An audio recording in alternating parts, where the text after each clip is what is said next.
외국에서 한국 얘기를 꺼내면은 이상한 순간이 있어요. 일본이라고 하면은 바로 나와요. 도쿄, 애니메이션, 닌텐도, 토요타, 소니, 스시. 그런데 한국이라고 하면은 갑자기 멈춰요. 한 3초, 5초 생각하다가 삼성 그거 한국 거 맞지? 그 정도요. 아니면 더 심하면은 북한 말하는 거야? 뭐라고 묻는 사람도 있어요. 저는 그럴 때마다 진짜 이해가 안 됐어요. 한국은 이미 선진국인데 왜 어떤 사람들 머릿속에서는 아직 가난하고 찢어진 아시아 국가로 남아있지? 저는 그냥 관심이 없어서 그럴 줄 알았어요. 뭐 모를 수 있죠. 그런데 한국에서 몇 년씩 살고 한국에서 돈 벌고 한국의 편리함을 매일 쓰면서도 끝까지 한국을 일본보다 아래라고 보는 외국인들을 저는 진짜 많이 봤어요. 제가 한국에 살 때는 외국인들이 많이 모이는 술집이나 모임에 가면은 이런 말을 자주 들었어요. 헨리야, 나는 원래 일본 가고 싶었는데 한국에서 일자리 구해서 왔어. 여기까지 아무 문제 없어요. 그쵸? 그런데 그 다음 말이 좀 묘했어요. 돈 좀 모으면은 진짜 좋은 데로 가야지. 일본 같은데. 저는 그럴 때마다 속으로 생각했어요. 지금 네가 있는 나라는 뭔데? 한국에서 월급 받고 조구석 인터넷 쓰고 밤늦게 음식 시켜 먹고 대중교통 타고 필요한 걸 거의 다 해결하면서도 한국은 그냥 돈 벌다 지나가는 이름 없는 나라처럼 말하는 거예요. 처음에는 그게 취향이라고 생각했어요. 저도 카메라 엄청 좋아하고 일본 회사들이 만든 카메라를 정말 좋아해요.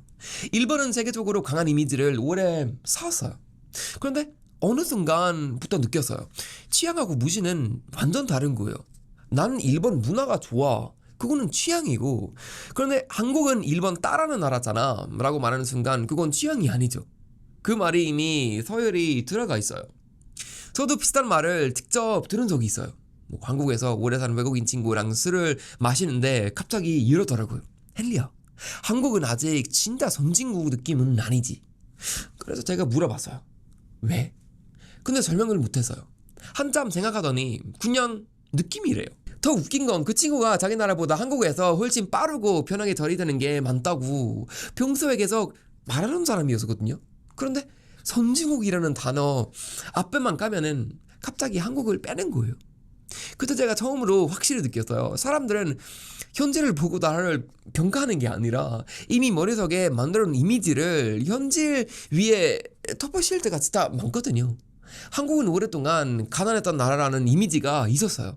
전쟁, 분당, 북한, 군사적인 긴장. 해외에서 한국을 접한 방식이 그런 장면에 띄워졌던 사람도 많았죠.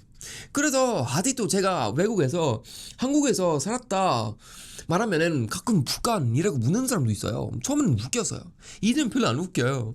왜냐면 그 질문 하나가 그 사람 머릿속 지도를 그대로 보여주거든요. 남한과 북한도 제대로 구분은 안 되고 중국과 일본 사이에 어디가 있는 비슷한 나라 정도로 한국이 문자 있는 거예요. 그런데 여기서 더 이상한 게 있어요. 그 사람들이 한국을 전혀 모르는 것도 아니에요.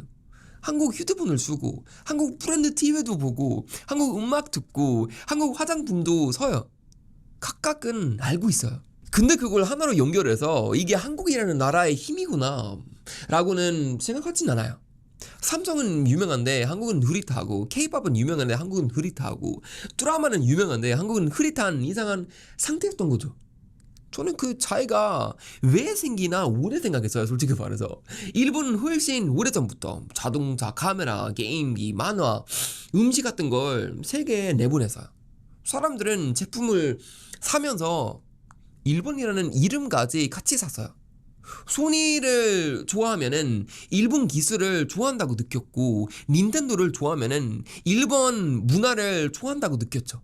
반면 한국은 너무 빨리 올라왔어요. 너무 빨리 따라왔고 어떤 분야에서는 너무 빨리 앞질렀어요. 문제는 경제와 기술이 변하는 속도보다 사람 머릿속 이미지 바뀌는 속도가 훨씬 느리다는 거예요. 그리고 저는 여기서 더 불편한 이유가 하나 더 있다고 봐요.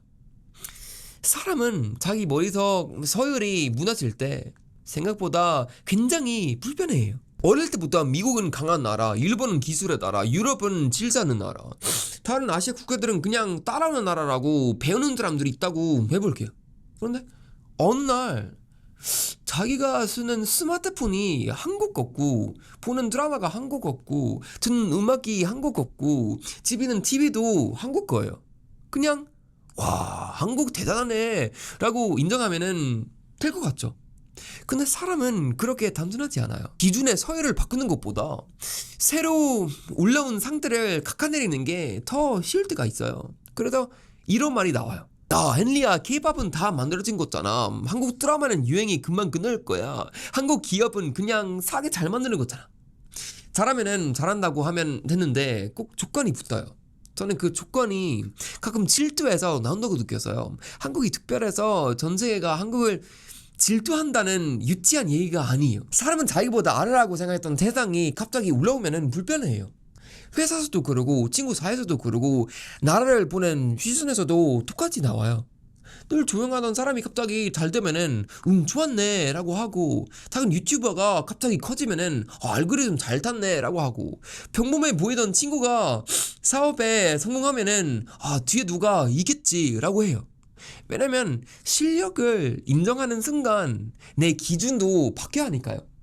그래서 사람들을 성장을 설명하기보다는 우연으로 만들고 싶어요. 한국을 보는 일부 시선도 저도 비슷하다고 봐요. 전쟁 이후 가난했던 나라가 짧은 시간 안에 세계적인 기업을 만들고 문화까지 수출하고 사람들이 일부러 여행 오는 나라가 됐다는 건 사실 엄청 큰 변화예요. 근데 그걸 인정하면은 오래된 질문에 답을 다시 써야 해요. 아시아에서는 누가 중심인가? 기술 강국은 어디인가? 문화는 누가 수출하는가? 예전에는 답이 너무 익숙했는데 이제는 그렇지 않아요. 그리고 솔직히 말해서 한국이 그 답 안으로 너무 빨리 들어왔어요. 그런데 여기서 한국 사람들도 조금 불편하게 들어야 할 부분이 있어요. 이게 전부 외국인이 탓은 아니에요. 한국은 실제 힘에 비해서 자기 이야기를 세게 늦게 설명하는 면도 있어요.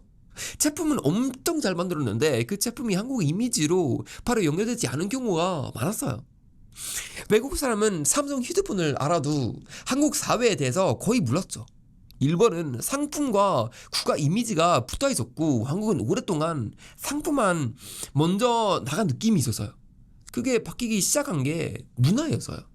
음악, 드라마, 영화, 음식이 같이 나가기 시작하면서 사람들이 처음으로 제품이 아니라 한국 사람과 한국의 생활을 보기 시작했어요. 한국이 어디야? 한국 한번 가보고 싶어 라고 바뀌었죠. 근데 재미있는 건 이미지가 좋아지기 시작하니까 바로 새로운 말이 나왔다는 거예요.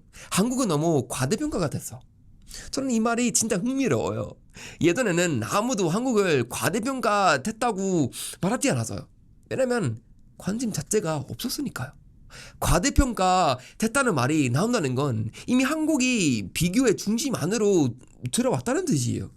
완전히 무시할 수 있는 나라는 굳이 과대평가 됐다고 말할 필요는 없잖아요.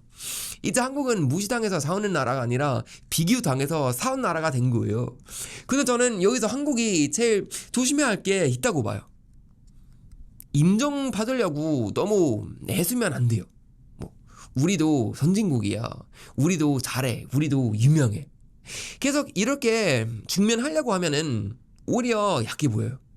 진짜 강한 사람은 자기 이름을 계속 설명하지 않아요. 결과가 대신 말하게 되죠. 한국도 이제 그 단계로 가야 한다고 봐요.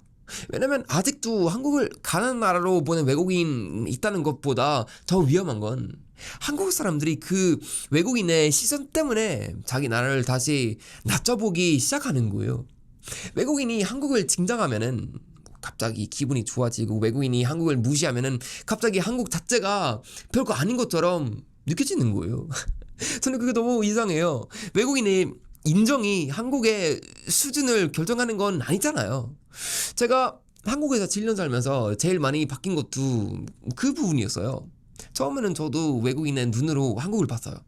다른 나라와 비교하고 서양 기준으로 점수 매기고 일본과 비교하고 부족한 걸 찾았어요.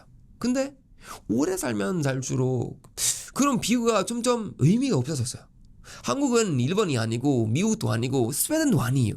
한국은 그냥 한국이에요. 좋은 것도 있고 이상한 것도 있고 강한 것도 있고 약한 것도 있어요. 근데 적어도 이제는 누군가의 그냥 복사본으로 설명할 단계가 이미 지났어요. 그리고 저는 이게 한국만의 이야기라고도 생각하지 않아요. 사람도 똑같아요. 누군가가 나를 옛날 모습으로 기억할 수도 있어요. 내가 아무리 변해도 쟤는 원래 저랬잖아 라고 말할 수 있어요.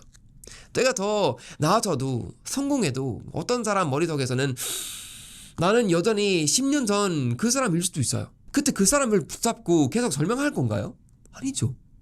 그냥 계속 살아가면 돼요. 결국 현실이 이미지를 이겨요. 한국도 지금 딱 그 과정에 있다고 봐요. 어떤 사람의 머릿속에서는 아직 전쟁 직후의 나라이고, 어떤 사람의 머릿속에서는 일본 옆에 있는 작은 나라고, 어떤 사람의 머릿속에서는 북한 때문에 위험한 나라예요. 그런데 현실의 한국은 이미 그 이미지보다 훨씬 멀리 와 있어요. 세계 일부가 그 속도를 따라오지 못했을 뿐이죠.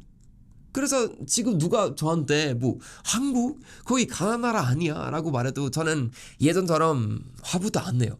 조금 씁쓸하게 웃어요. 그 사람이 들린 정보를 가지고 있다는 건 사실이지만 한국이 뒤쳐져서 그런 말을 듣는 것도 아니에요. 너무 빨리 변해서 아직도 사람들이 예전 사진을 들고 있는 거예요.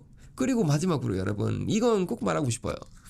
한국이 진짜 선진국인지 아닌지 외국인이 인정해주는 순간 결정되는 건 아니에요. 유럽 사람이 한국 브랜드를 몇 개 있는지, 미국 사람이 서울을 얼마나 있는지, 일본보다 유명한지 덜 유명한지로 정해지는 것도 아니고요. 진짜 중요한 건 한 나라가 자기 기준을 만들 수 있느냐, 자기 문제를 고칠 수 있느냐, 자기 강점을 지키면서 다음 단계로 갈 수 있느냐예요. 한국은 이미 변했어요. 아직 세계 일부가 그걸 모를 뿐이에요. 그리고 가장 늦게 바꾸는 건 경제도 기술도 도시도 아니에요. 사람 머릿속에 박혀있는 오래된 서열이에요. 그 서열이 무너지는 데는 시간이 걸려요. 그러니까 한국이 해야 할 건 계속 우리 잘 살아요 라고 외치는 건 아니에요. 더 잘하고 더 만들고 더 보여주고 누구의 허락도 기다리지 않은 거예요. 남들이 뒤늦게 알아보는 순간도 결국 와요. 한국은 가난한 나라에서 선진국이 된 건 문제가 아니에요. 너무 빨리 올라와서 아직 세계가 옛날 한국만 기억하고 있는 게 문제예요.